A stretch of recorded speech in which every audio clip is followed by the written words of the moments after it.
So welcome everybody. My name is Dan Smith. I'm the director of the Africa Initiative at the Watson Institute for International and Public Affairs at Brown University. And I'm going to introduce our speaker today, who is Hassan Kochore. Hassan is a PhD candidate at the Max Planck Institute for Social Anthropology. He holds a bachelor's degree in anthropology from the University of Nairobi and a master's in African studies from Oxford University. And he's currently writing up his dissertation, which I believe this talk is drawn from. The title of the talk is Do Locals Count? State Documentation and Illegible Temporalities in Northern Kenya. It's a real pleasure to have Hassan here today. He's going to speak for about 45 minutes or so. The PowerPoint is being controlled by Ellen here at Brown because we had a little bit of a technological glitch. So Hassan will request when he needs the PowerPoints forwarded. And then at the end of the talk, we'll have plenty of time for Q&A. And because it's a webinar format, people can post their questions and answers in the Q&A slot at the bottom of the Zoom function.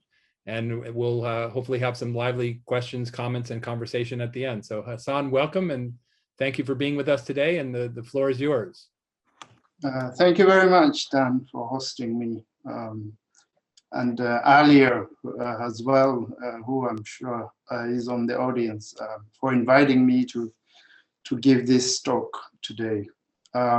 So as has pointed out, this is a fraction of my PhD thesis, which generally looks at aging in northern Kenya. So it takes age and aging as an experience to look, in order to study multiple temporalities engendered by a myriad of factors, social, political, and other demographic sort of issues. The title of my thesis itself is Government. So government, cultural resilience, and entangled temporalities in northern Kenya. Government is a kind of is a capsule of a word, if I may put it that way, because it looks at it incorporates Gada, which is a traditional age grading system, which I'll talk a little bit more about later, and ment is essentially the latter part of government, to try to kind of encapsulate the different kind of temporalities that I'm trying to talk about. So the local and the government or state kind of induced temporalities, if I may put it that way.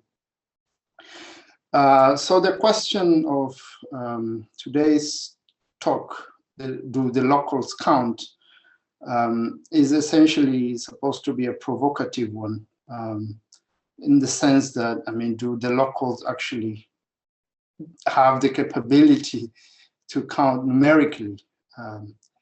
But also it's metaphorical, because it looks at the place of northern Kenya and its inhabitants in the larger social and political history and historiography of northern Kenya.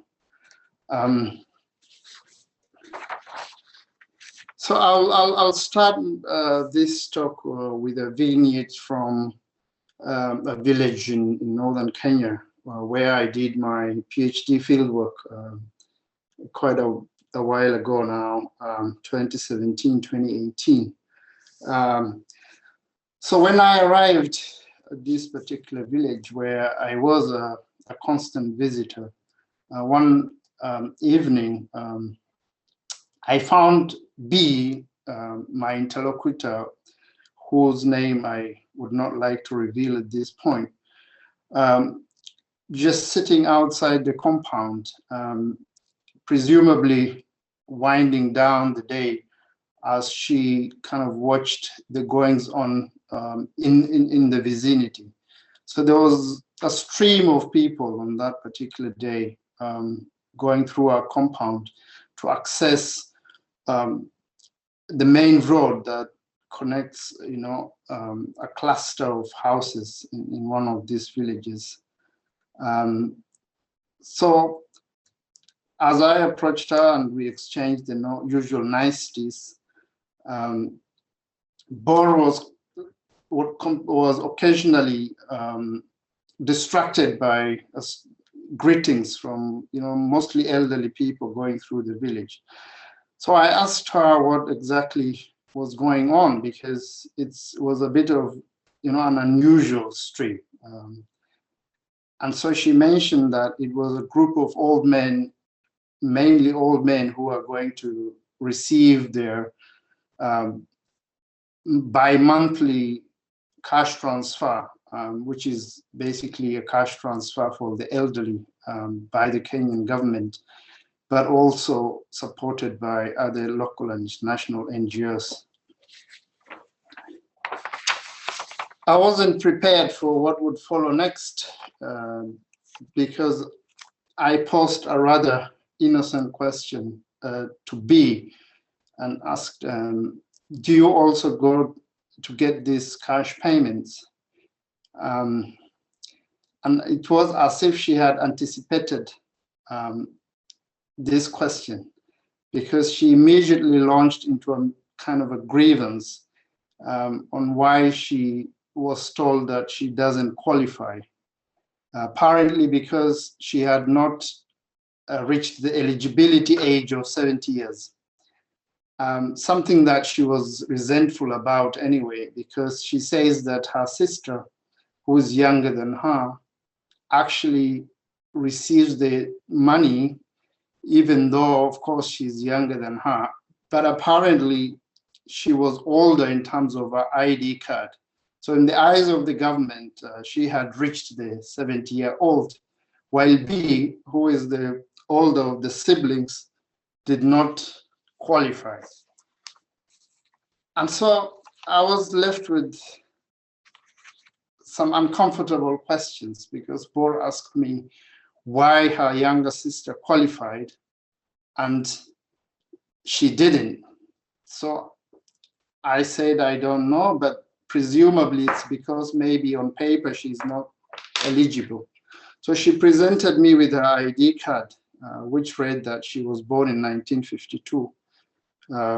So basically in 2017, she still was not 70 years old, which is the age at which, the age at which one qualifies for the cash transfer program. And so this puzzle basically forms the kind of foundation for my talk, because I'm interested in how ID cards fail in these kind of instances to identify people correctly. I mean, this is not a particularly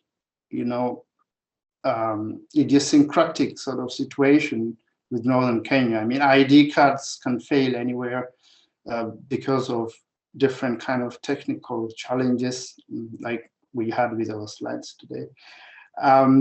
Because, I mean, if the chip, kind of electronic chip fails, then, it has failed to identify you. But what I'm interested in is, how does the failure occur?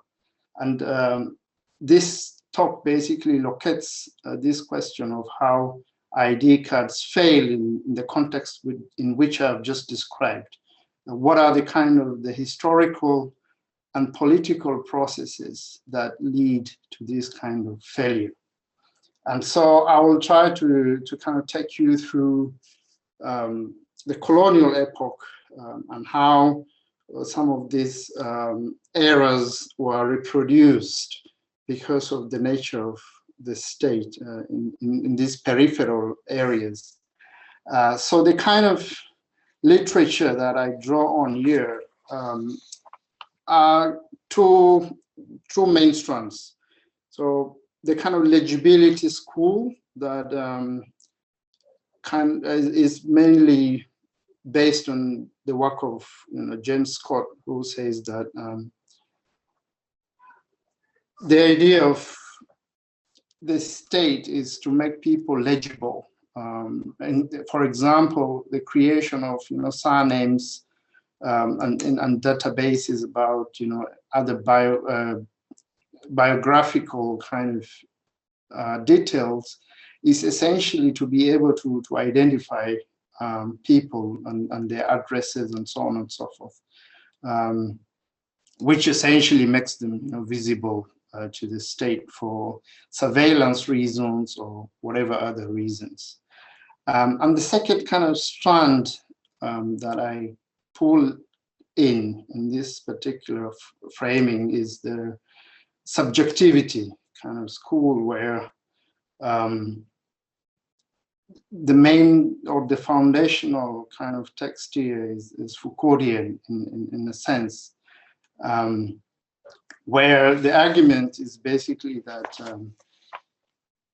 documents not only identify people, but engenders different kind of subjectivities. The relationship with the state, individuals and the state, for example, so to speak, the political subjectivities. So I try to show how ID cards then, as a tool of the state, not only identifies people and makes them visible to the state, but also engenders other kind of idiosyncratic subjectivities in individuals and group of individuals and other categories of people. So Eleni, if we can have the slide now.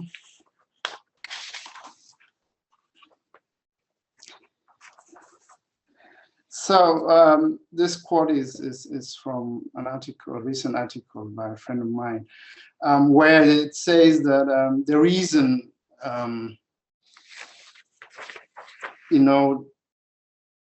the reason subjects are basically enrolled into legible temporality, or the natives are kind of registered by the state, is because they're illiterate. And he says illiteracy demands special treatment.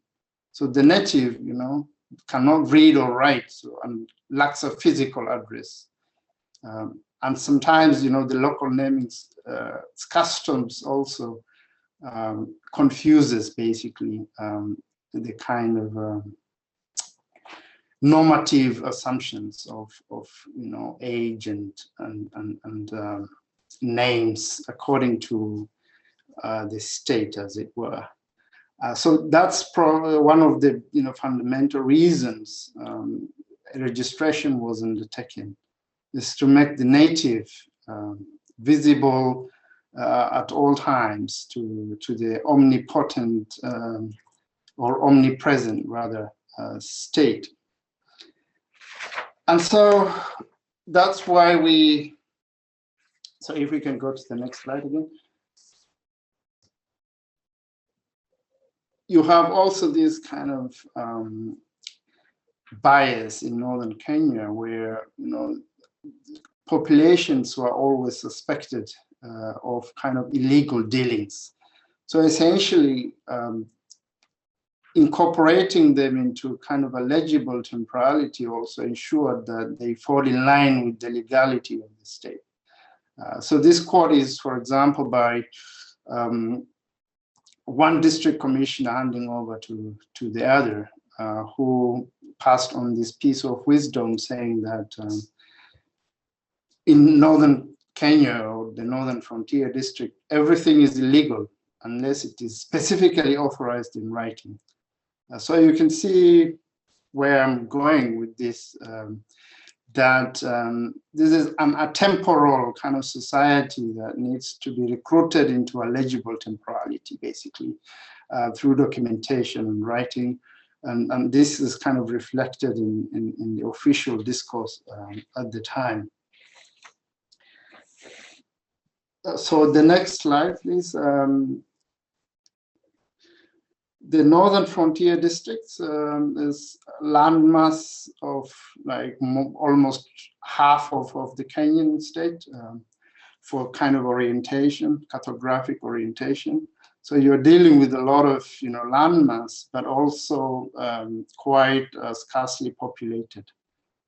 So that's why there's this balkanization where you have documents that tie people to these particular areas called the NFD. And so there was essentially a kind of regime of laws that was specific to this particular region that were intended to sort of cut off these populations from the rest of Kenya. So from the very beginning, the kind of written documentation and laws operating in this particular region was quite different from the rest of the country. And I will kind of try to show that throughout the rest of the time that we have. So in the next slide, I'll just briefly talk about the history of state documentation, which essentially started with this piece of identity card that you see on your screens, which is a kipande chain. Kipande meaning basically a piece in Swahili, or like a small kind of booklet, you know, that you can see here. So the initial kipande registration was started in 1915 through the Native Registration Ordinance. And it was mainly issued to men who were 16 years old. And it was specifically for a recruitment into labor force.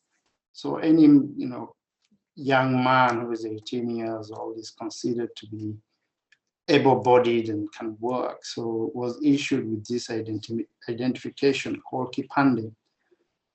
And so it had details of the name and place of birth and so on, but also it had a signature of the employer.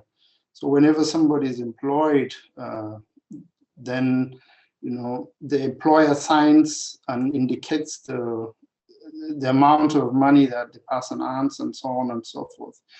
But also it was a disciplining tool in the sense that unless the master has signed off that this particular laborer left his current job, you know, in good terms, then they will never sign off. So essentially that means that they will not be employed by anybody unless they have a favorable relationship with their previous employer.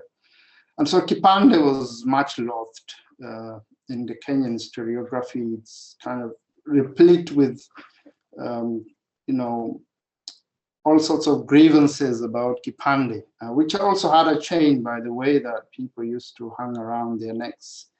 And so, yeah, it was like a very, you know, colonial kind of document, if we may put it that way. But the interesting thing that, as far as I have looked, there is not any evidence of the use of kipande in northern Kenya. And that's partly tied to the nature of, you know, the colonial state in that region, because there were no laborers, I mean, required to do plantation work and other things in northern Kenya. The only laborers who were recruited for doing menial jobs like working on the roads and so on and so forth. And for this, I didn't see any documentation. So unlike in, you know, the central Kenya and other parts where laborers worked on brook-borne, you know, tea plantations, for example, in northern Kenya, there was not particularly any kind of colonial investment that demanded that kind of labor. The only labor is for maintaining basic infrastructure. And so I guess that's partly why the kipande did not feature in that particular part of the world. But the North did not miss its own forms of documentation. As we can see in the next slide, it was closed-door business, and anybody who went into northern Kenya required a pass from the rest of the country.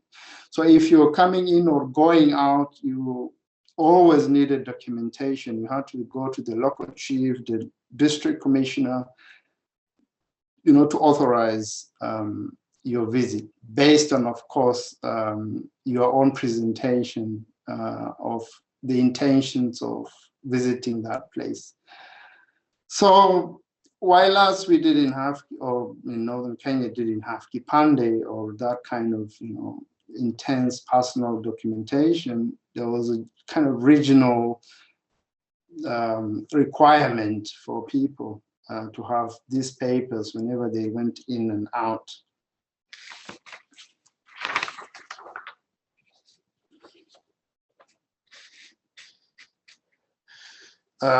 However, there were locals who were issued with the passbook rather than a kipande. And so in the next slide is an image of a passbook that was issued to one of the local traders, whose name I hope does not appear here. But you can, if you look closely, you can see some of the details, because it was issued in 1969 and it was valid until June of 1970. And this person is a hides and skin trader, and so on and so forth. So these passbooks here were quite ubiquitous in northern Kenya for, you know, people of kind of importance, local or otherwise, who used to come in and go out. But passbook was not necessarily tied to northern Kenya. If you see in the next slide, there is a whole book called Passbook, written by someone called Muthoni Likimani. But passbooks, and this one used to be a passbook which was issued in Nairobi. But this one is different from the northern Kenya passbooks in the sense that it was only introduced during the emergency in 1952 or thereabouts, and it was used until the end of at independence, basically, which was 1963. So you can see how the rest of the country was also sort of evolving towards some of the draconian kind of measures that were put in place in northern Kenya. One of the things in Kenyan historiography is that the intense focus on central Kenya, and particularly the period between 1952 to 1960, where a lot of studies on the Mau Mau insurgency basically looks at that particular era and places things like passbook in that particular epoch. But if you look closely to other regions, you know, some of these things were in place, you know, much earlier. And one of the things that life histories reveal is that people do remember, you know, the colonial government in a very personal and intimate way, unlike, you know, what the historiography portrays, that, you know, northern Kenya is just a landmass. There were, you know, people who were locked in and so on and so forth. They had minimal contact with the state, as it were. You know, the British were there only to kind of provide Pax Britannica, sort of, you know, peace, so that, you know, these tribes can exist in peace or can coexist in harmony and so on and so forth. But this ignores, you know, the level of idiosyncratic engagements of particular individuals. And I argue that, you know, looking at these kind of documentations give you a sense of the political subjectivities in these places. And this should not just be read through the colonial archives and, you know, memoirs from British colonial officials, but a closer look at the rank and file members of this society could also shed some light on these particular historical issues.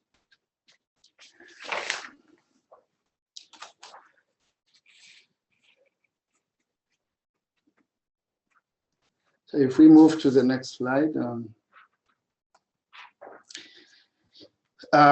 So what I mean by, individual idiosyncratic engagements with the state that shapes their own sort of political subjectivity is looking at ways in which people themselves reckon time and place themselves, or ways of being in the world that is not just about the state-induced, Gregorian calendar sort of ways of looking at time. One of these systems is the age grading systems, where a number of people of a particular age are put together in the same grade. So, for example, among the Borana and the larger Oromo communities that are found in northern Kenya and southern Ethiopia, the age grading system is called Gada.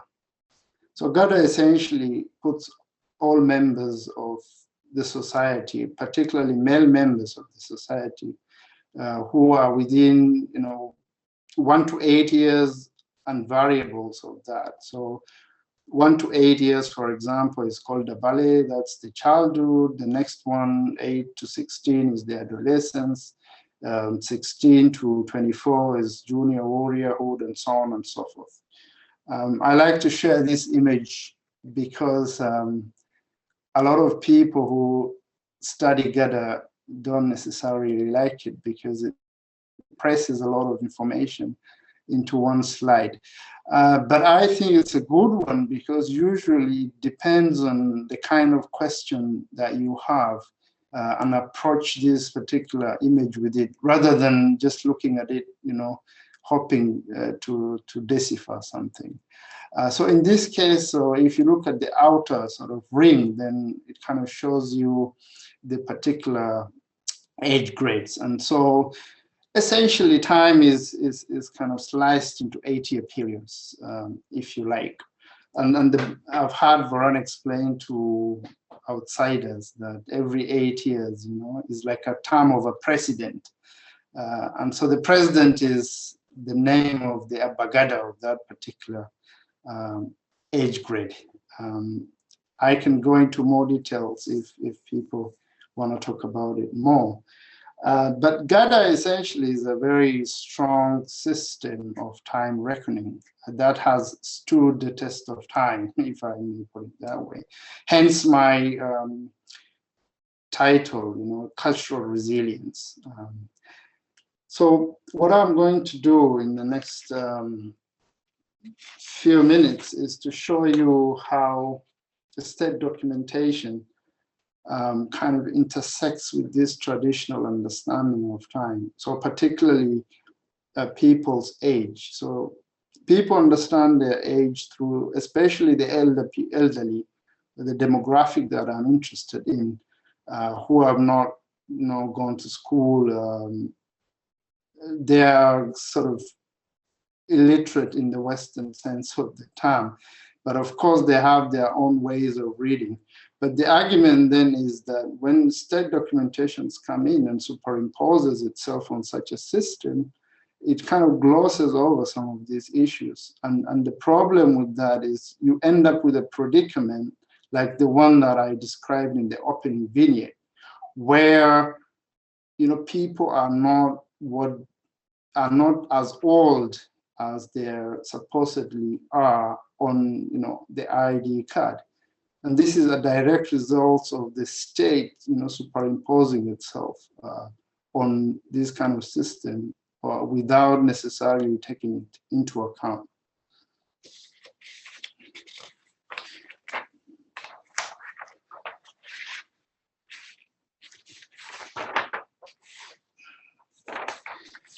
So can we have the next slide, please?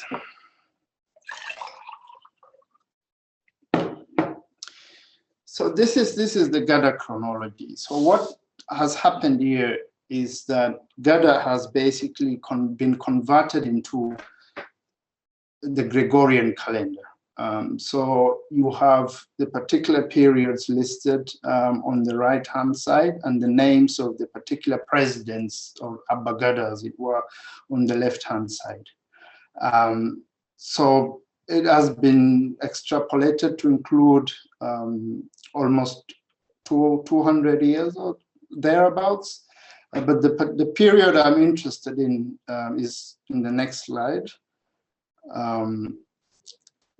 Basically, the period from 1921 to now, there's one Abba Gada that is missing up there. But the period between 1921 and 2017, during my fieldwork, covers the life histories of some of the individuals I talked about.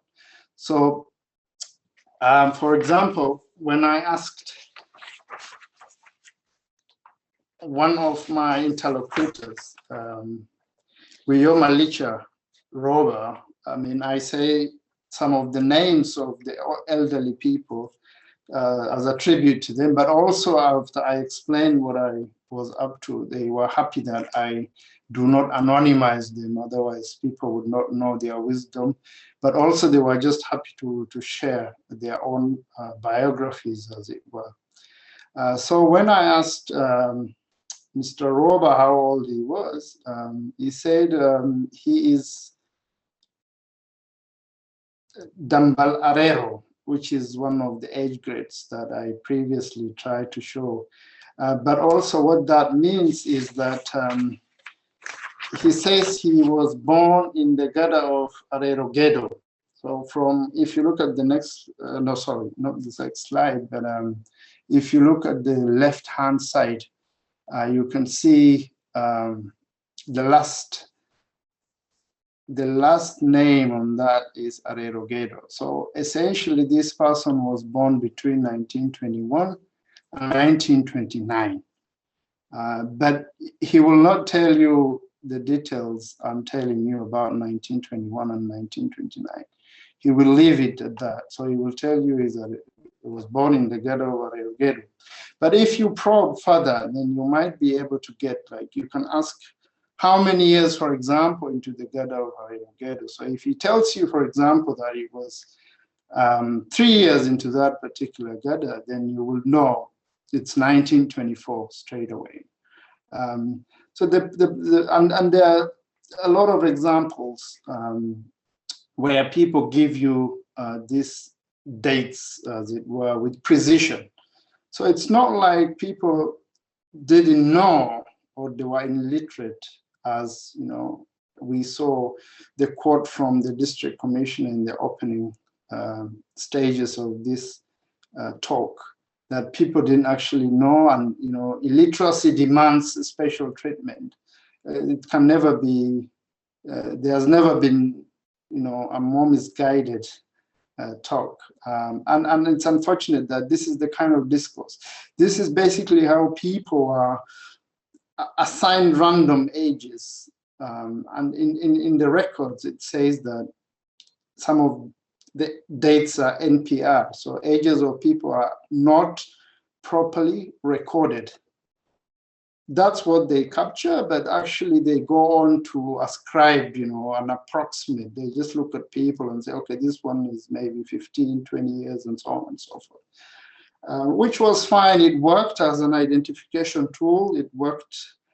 But now it's failing because people are underage or, you know, overage. And when you look at now contemporary government programs, then you capture the wrong sort of beneficiaries. I don't like the word beneficiaries that much, but so yeah, if you target people 70 and above, and if you use the ID card only as a way of determining the age, then essentially you have the wrong people enrolled for the program, and this has caused a lot of resentment. I have a few more examples, but one thing I'd like to point out next is, on the next slide, is also people remembered Gada in other ways. For example, Rio Adimolu, who says he was born in a place called Borbor in Ethiopia. His memory is quite sharp because he said it's in Harodaye. If there are any Ethiopianists or Ethiopians in the audience, they might be able to locate the specific place. But if you also know more about the area, you can locate the specific place he was born, because he insisted I write it down. He said it's at the bottom of Gar Sarifo. The reason I recount this is because I want to show how basically, people remember Gada not only through the framework of Gada itself, but by also incorporating state structures. So if you look at the image on the screen, is essentially, which district commissioner was in Marsabit at what particular time. I got this image from the DC's office of course, I sought permission. But I didn't know that I was going to use it in this way. It's only after revisiting some of my interviews that I realized people actually mentioned that. So Guyo Adi tells me that his first ID card, he says he obtained during the colonial period, of course, but I'm not sure what kind. There's some kind of myth-making here as well, where people want to show that they have been around for long enough because of issues of state surveillance and so on and so forth. But the interesting thing that, Guillaume Adimoru told me that he paid to a man called Nyenjo in the local parlance.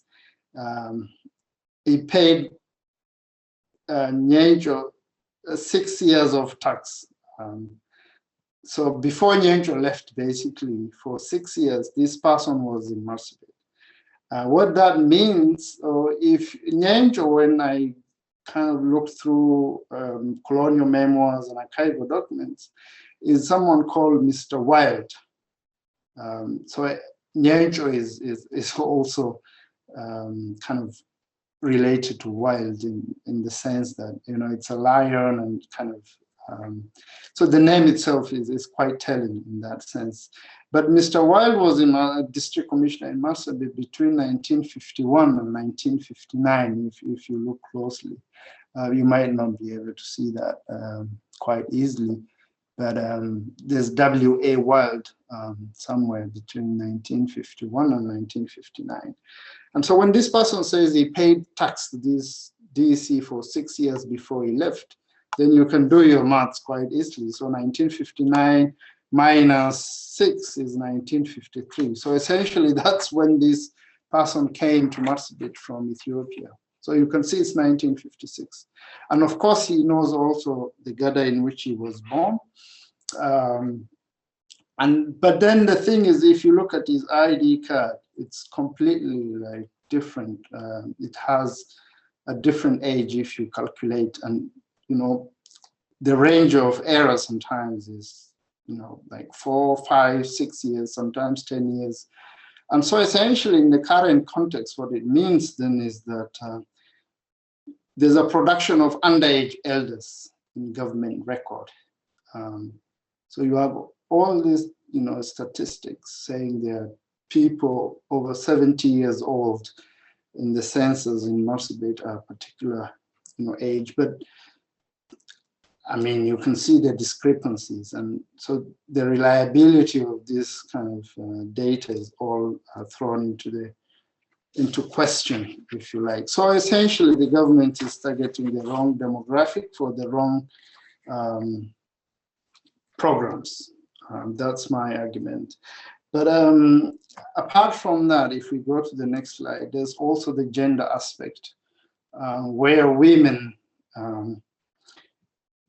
are never issued with identity cards anywhere, including central Kenya, anywhere in Kenya for that matter, until in the post-independence era in 1978 is the time when women started getting ID cards. But the issue with ID cards of older women in Marsabit, and I presume other places, is that some of the women were already married. So, they were recruited for ID cards by their own husbands. And what happens is that the husband sometimes present, random numbers as their age, as long as, they don't risk giving themselves away as having married underage girls. So, and so this particular quote, "We do not write ID cards," was given to me by another elderly person who said that, she doesn't know what age is indicated, but she actually knows her own age. And the reason is because, it's not her who actually got the ID for herself. But there's other aspects to ID cards as well, where politicians also, because of their, quest for votes, enroll people for ID cards and so on and so forth. One of the things is that with the names on ID cards for women, it's quite different from that of men in the sense that they bear the name of the husbands. So if a woman is called Bokayo, for example, then, and her husband is called Boro, on the ID card you find Bokayo Boro. But this is not normal because women usually do not take their husband's name once they get married in Kenya. They usually retain their names. And this is one of the most striking sort of anomalies on ID cards. And it was quite telling, when this elderly lady told me that they don't write ID cards, then, it's like, yeah, other people do it for them. And it's quite revealing, some of the details that appear on it. And I'm happy to discuss some of these issues in more detail in the Q&A. I should be wrapping up in the next few minutes. But one of the things is that in the postcolonial period, much as, there are all these kind of errors that occur because of the nature of registration, there were attempts to rectify some of these issues. So Marsabit, for example, was made a compulsory registration area in 1991. But despite some of these efforts, still the registration was centralized in the headquarters. And for a vast region like that, then it doesn't reach many people. So you still have a lot of home births that are not registered, and hence, still you have up to date, you have young people who do not know their specific age, partly because their births were not recorded properly. So the point is that it's not just an old people's problem. It's an ongoing issue, some of which is being remedied in different ways, particularly in these times of decentralized government in Kenya. Those who are familiar with the process of devolution and the multiplication of political players at the local level, where they have become activists for recruiting people for ID cards for obvious reasons. Because they want the votes themselves. So this kind of situation is changing, but these errors keep being reproduced until now. So yeah, and that brings me to the conclusion of this particular talk, where we started with, the whole concept of legibility, making people legible, the state having the ability to do this. But of course, in the Africanist context, it has been argued that, for example, by Jeffrey Hubst, that the further you go away from the center, the weaker sort of the state becomes. And I think you can see that through the way in which the state misreads or makes illegible people or populations in some of these peripheral areas. And so that kind of ties to the title illegibility. So they create kind of creates a level of opacity where the original intention was to shed light on particular aspects of the population. And with that, I would like to thank you for your audience and for keeping up with my really quick talking because of the amount of text that I have had to go through. But thank you very much, and I'll be really happy to answer some of your questions and receive feedback generally. Thank you. Thank you so much, Hassan. I will keep track of what's coming in the Q&A and feed them to you so you can just concentrate on formulating what you want to say. We have one question already from Dale Abraham, which says, are there cases where people who understand these ambiguities have exploited them in their favor, late retirements, informal engagements, for example, in employment? So in other words, are people able to kind of navigate the system and make these errors work in their favor? Yeah, that's a very interesting question. Thanks, Dale, and thanks for tuning in. Dale is a friend of mine from Marsabit itself, so it's quite nice to know that there are people who are listening from Marsabit. Yes, this is a very topical issue. There are cases where people have changed their own ID cards to adjust their names downward, I mean their age downwards. So people who have, attained the retirement age of 60, when they turn 55, basically go and change their ID.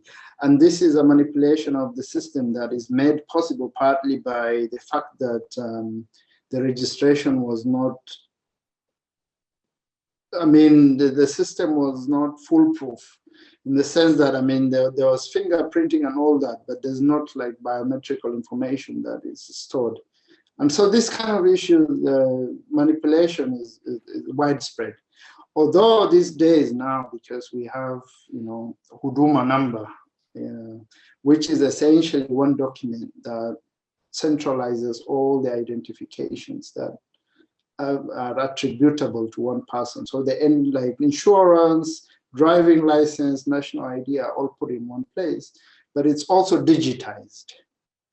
And so it's really hard to manipulate now. The room for manipulating is getting smaller and smaller.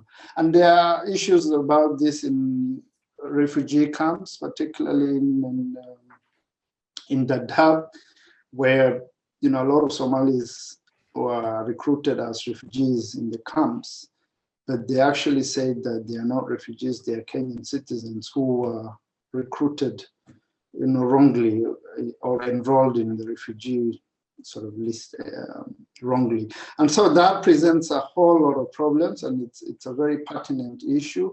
And I think it's going to Parliament in the next few days. I've seen somewhere that Tadan Duale, who is one of the members of Parliament from that region, kind of putting in a petition to say that some of these refugees are actually Kenyans and they should be kind of, their information should be expunged from the list. So yeah, this is a very important question, and you can see how it, in the contemporary times, there are people who have done that kind of research recently.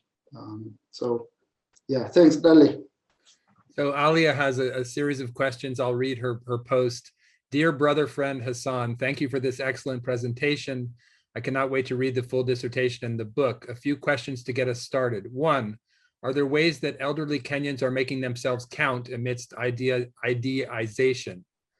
Two, how does being classified or categorized according to IDs transform social relations and the flow of things across generations and in society more generally? And three, finally, I'd love to hear you reflect on how old school forms of identifying and counting, IDs, are intersecting with new forms of identifying and counting, e-government systems, an initiative that is at the center of our current government's development agenda. Thank you so much, Alia. Yeah, I mean, it's the whole point is just to show how there's this kind of marginalization of not only a region, northern Kenya, but also a whole demographic of elderly people. But one thing is that they're making themselves count, or they're being made, relevant in new ways. So of course you have international organizations also, like, HelpAge International, for example, that has been doing a lot of activism trying to counter ageism in different manifestations of it. And this is a new phenomenon because HelpAge International is quite a recent organization in that part of the world. So there are other examples as well of organizations that are targeting particularly the elderly people. And of course, the Constitution of Kenya also has new provisions on some of these issues related to the older people.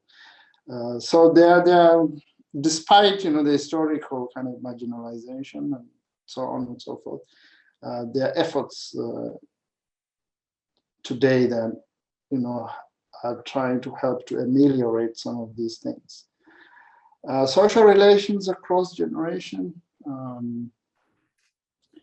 That is something that I might have to think about. But all school ways in which people counted and the way it intersects with the contemporary sort of classifications of, and ways of recording data, the biometrics particularly. It would be really interesting once we have, I think this can only be addressed in a meaningful way once we have the data on the Huduma. So at the moment, I think the first sort of cards are coming out of for the biometric registration. And so once maybe, a significant amount of people have been captured in this biometric system, which is particularly problematic for different reasons, especially because of elections and privacy issues. How do you capture people without having laws in place that is going to protect their personal information and so on and so forth. But the long and short of it is that in the next maybe few months we'll be able to know what different categories of people have been enrolled in this system, and maybe some of the challenges that has resulted has come about as a result of different ways of the old school ways, as you put it, kind of intersects with this new generation of biometric identification systems. We'll pick up on some of these issues in our other conversations with Alia, so I'd like to leave it at that at this point. Great. So Hassan, I have a few questions while we wait to see if others get posted in the Q&A. I guess I wanted to follow up a little bit on Dolly's question, and particularly about the sort of I don't know if it's an irony, but I'll call it an irony that ID cards and surveillance by the government and so on is about, as you note, this process of making citizens legible, turning them into citizens, but then wondering whether in the context of what you're describing with the cash transfers and the misrecognition of people's correct ages and them becoming ineligible for things maybe they should be eligible for, whether or not there's a conscious, purposeful process of leaving people illegible or invisible, and the dynamic is reversed, that citizens are trying to make themselves seen and legible by the state. I mean, because when you said that, I just want to contextualize that question a little bit more. You gave the impression that the mismatch between the Gada system and the kind of government counting of ages led to a constant underestimate of people's ages. But I didn't understand why that would be the case unless it was purposeful, because it seems to me the Gada system is randomly cutting off at 8 years, and half of the people who would be misrecognized would be misrecognized as older than they are, and half of the people who would be misrecognized as younger than they are. But you suggested they were kind of more systematically recognized as younger. And so I was wondering if that was true, and if so, whether that was indicative of some purposeful strategy on the state's part to have to pay fewer or less cash transfers. That's a very good question. Yeah, I mean, so the thing is, you're looking at different regimes. So the ID cards were issued in 1970s. There's a different, the state had a different character at the time. So Northern Kenyan, so if I may go back in time a little bit, there was an insurgency just at independence. So in 1963, Kenya gained independence and people became citizens as opposed to subjects. But in the same year, in December, state emergency was declared in Northern Kenya because of the kind of insurgency that broke out, where people say they don't want to be part of the new republic. So essentially, the registration exercise did not happen in the same way that it happened in other places. So for obvious reasons, this is, a kind of, if I put it this way, direct exclusion of certain types of citizens, the Northerners particularly. But when they came in, so to issue the ID cards 15 years later, there were all these kinds of biases and prejudices that new government officials moved in with. So Northerners are not to be trusted. Most of them are just refugees or people coming in through the borders, particularly because they inhabit these border regions. So the attitude cannot be excluded from the process of registration. And so all the officials were never locals. There were people from other places, and they were not interested in Gada. So when I try to compare it that way, I don't try to show that the state officials actually deliberately did anything to overestimate or underestimate, because they didn't have a reference point. They were not interested in these local ways of counting. So it's just random estimation. But by chance, I don't know why everybody's younger, like at least in my examples, than they are, is maybe telling of how these officials, the prejudices they had. So it's nothing systematic. It cannot be put into any kind of rational system to say why they did this, but I guess it's just very subjective kind of political orientation of particular individuals. It's that random. It doesn't. There's no rationale or logic, at least that I can discern from my data. If that gestures towards any kind of answer to your question. No, absolutely. I mean, I might follow up, but we have some more questions in the chat, so I want to move to those. So, and I'll apologize to people if I mispronounce names, but from Halkano Buru, will the Huduma card have any ramification on those whose IDs who don't ID in northern Kenya? Thanks, Halkano, as well. I guess tuning in from the neighboring county of Isiolo, if I'm not wrong. Does it have any on people who do not have, or I think there's a word that might be missing. What it says is on those who don't IDS in northern Kenya. I don't know what IDS means. IDS is IDs, I presume, but so the question maybe Halkano is trying to ask is, what about those who don't have the IDs or something like that? If I just fill in the the missing word. I mean, this is the kind of exclusion we are talking about. So if people didn't have IDs, because the state was not interested in issuing Northerners with IDs, there's always a layer of, there's vetting that doesn't happen in a lot of places. So extra vetting. So you have to produce, or you have to go to the chief. There's actually a vetting committee of village elders, chiefs, and I think also the county commissioner's office representative these days. And so a lot of people actually don't have IDs, and this is, a big problem, has been, and even more so now, because of all this digitization, there will be the risk of leaving a whole, lots of people out of it.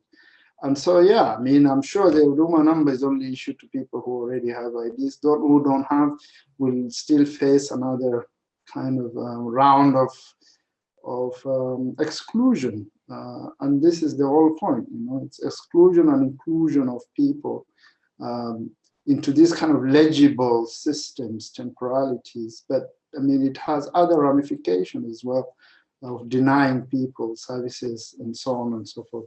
Yeah, so Huduma and biometric registration adds a new layer of complexity that we can talk about the whole evening, I guess. So we have a series of questions from Miriam Kalimo. Miriam, it's great to have you here. So this is what she writes. Thanks for a great talk. As a Kenyan, this was very exciting to listen to. She has 3 questions.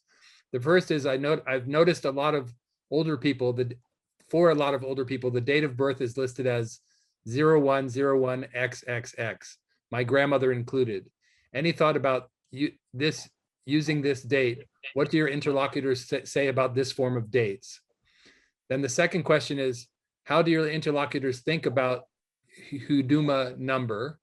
And the third is a comment about women in Kenya not having husbands' names in IDs. That's actually not always the case everywhere in Kenya. Some women do go and change their IDs to their husband's names after marriage.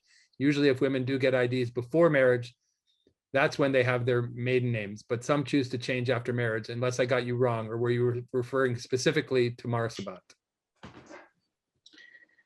That's interesting. So I have seen 000XX. I mean, that's the whole point, right? It doesn't say when this particular person was born and how old they are. But from what I saw, some people had, there's kind of records that show that on the ID card itself, they say it's NPR. So the date of birth is not properly recorded. But in their own database, or like some of the copies I at least was able to see, of course I cannot divulge some of this information, but the thing is that it's XX on the ID itself. But in the counterfoil, or yeah, like the piece of paper that the registration officer retains, there's a random date, an approximation that has been put, which is not revealed on the ID card itself, which is essentially the kind of opacity that I'm talking about here. So the government knows that Dan is 50 years old, but on Dan's ID card, it doesn't say so. So yeah, it's legible to the state, but the person doesn't actually know how they are seen by the state.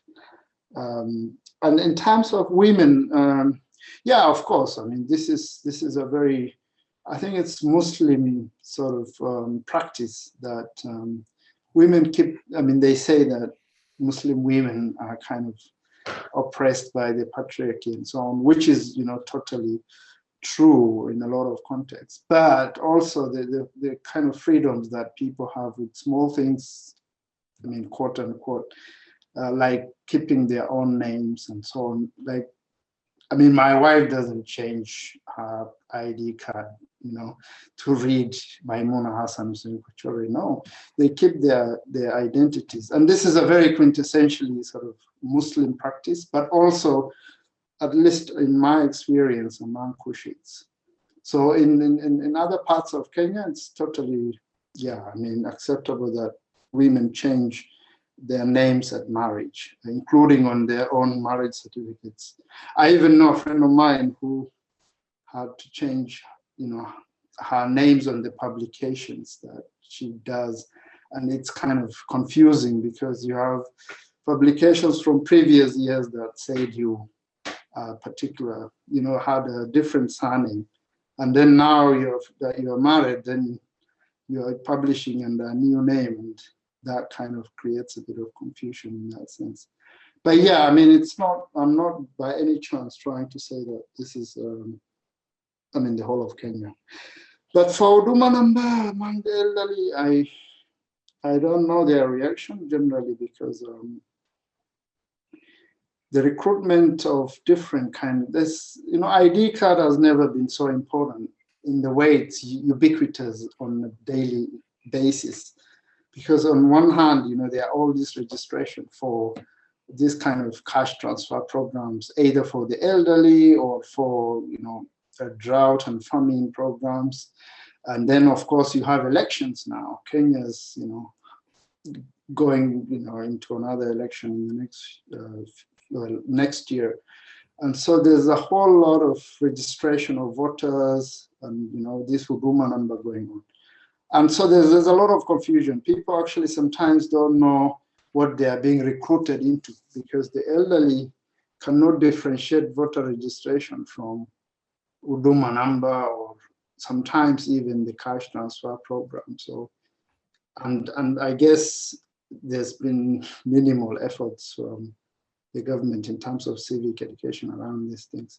Even sometimes when I ask people, you know, about their age, they say, do you want to recruit us into some program or something like that? So they ask their younger kin to kind of retrieve their ID cards, because they think that I am, you know, some kind of local officer who's trying to recruit them into some cash program. But of course, I made this clear that I wasn't, and I was just doing it for research purpose.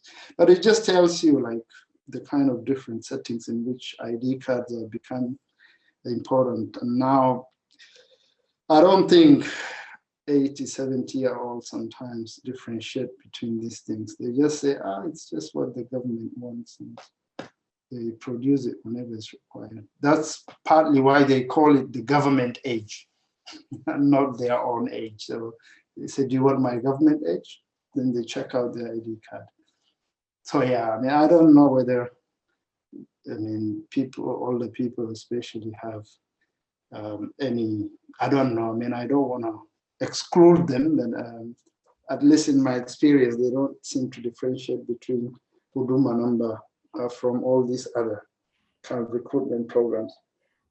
So Dale follows up with a comment and a question, which I'll read, which I think is related to this issue of how people think about the cards and the effects on subjectivity and so on. So the comment is, thanks for the very enlightening talk.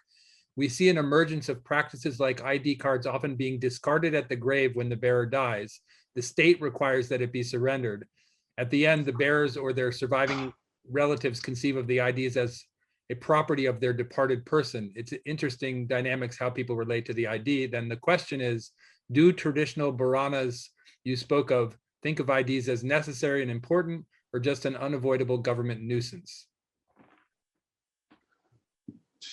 Yeah, thanks again, Dale. I mean, yeah, when we talk about subjectivities, there are also kind of cultural beliefs about things, right?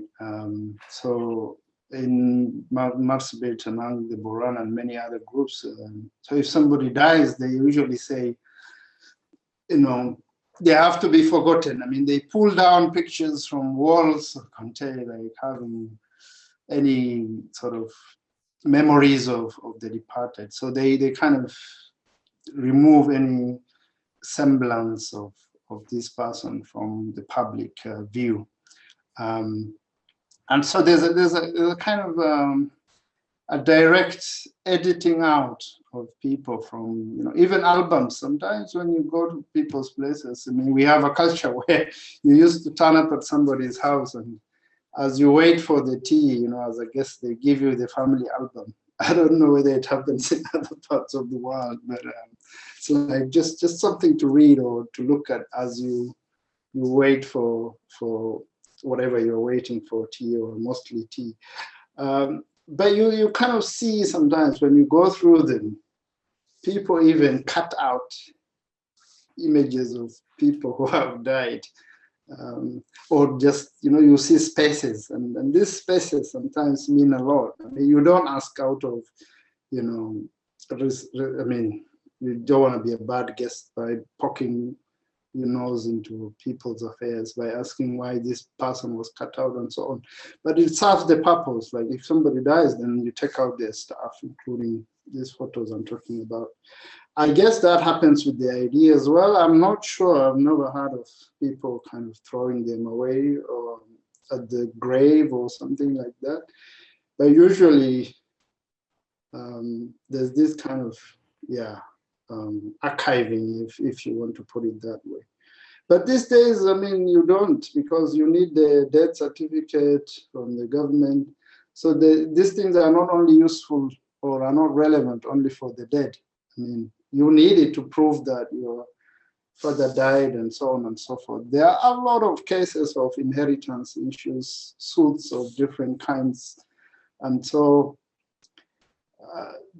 I think it's more and more people tend to put these files in safe places these days, unlike they used to. On IDs is one of them. So yeah, thanks for raising the issue of the cultural beliefs about these things.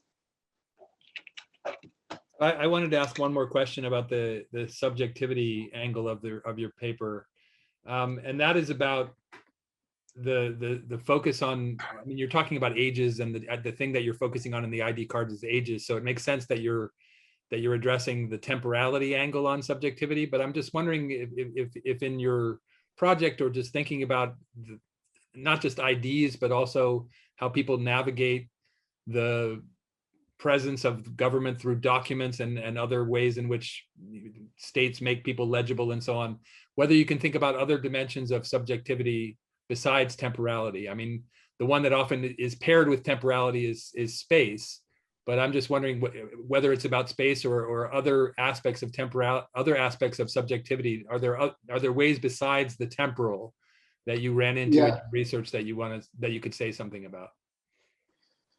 Right, yeah, so this is just a fraction of the kind of things that I have navigated to get to this point. So, of course, space is a big issue as well, because, you know, most of northern Kenya, I mean, is inhabited by pastoralists.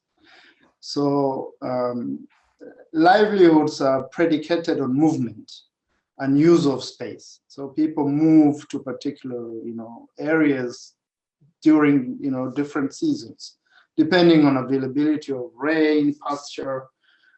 So the way people use space is very important for that kind of practical livelihood purposes, but also for ritual reasons. So people move to particular mountains or particular shrines, even particular wells to conduct certain types of rituals at different times of the year. So there's a whole ritual calendar. That is temporal, of course. It's based on the lunar or solar calendar, mostly lunar. And so the Gabra, for example, have all kinds of jila where they move to ritual villages and so on. So the way space is used is tied to the temporal. Because of the nature of the society. But what if, this kind of ideal movement and, use of space is interrupted? So what if people are forced to live in a particular place? And that's what essentially the state came in and did, is to restrict movement in a process that has been studied, extensively, called sedentarization, where pastoralists are settled into villages, encouraged to farm and become good citizens, because citizenship is also tied to farming. There's a kind of sedentary bias in the way the state looks at these things. So people remember, during the Shifter War, for example, a lot of people are villagized into these villages, government villages. And so they couldn't move. And so when they talk about that time, they say it's the time of stop. In the local parlance, they say it's Gaf Aba. When people are stopped, life kind of essentially stopped because people stopped moving. So there's that aspect of movement. I mean, that has been done by other people. And so I don't really want to kind of reproduce this in my own work, even though, of course, in my interviews, it was a very ubiquitous sort of concept but yeah, I mean, I'm more interested in the temporal aspect rather than the space part of it. But yeah, your question is on the spot. Space and time is kind of tied, not just in anthropological literature, but also in some of the empirical material that I was able to gather. Well, Hassan, I'm not seeing any more questions in the Q&A box right now. So That's we're getting close to the time anyway, but I just want to thank you again. It's really terrific work. I mean, I'm so pleased that Alia suggested that we invite you, and I look forward to seeing not only your dissertation, but all the great stuff you're going to publish. And hopefully once we get past this pandemic, we can invite you to Brown in person sometime. I'd really like to do that. You've piled a lot of pressure, and well, hopefully we'll see publications in not too long a time. I don't think it's going to be long at all. You're doing great work, and it was really a pleasure to meet you, and thank you so much for being with us today. Thank you very much for having me.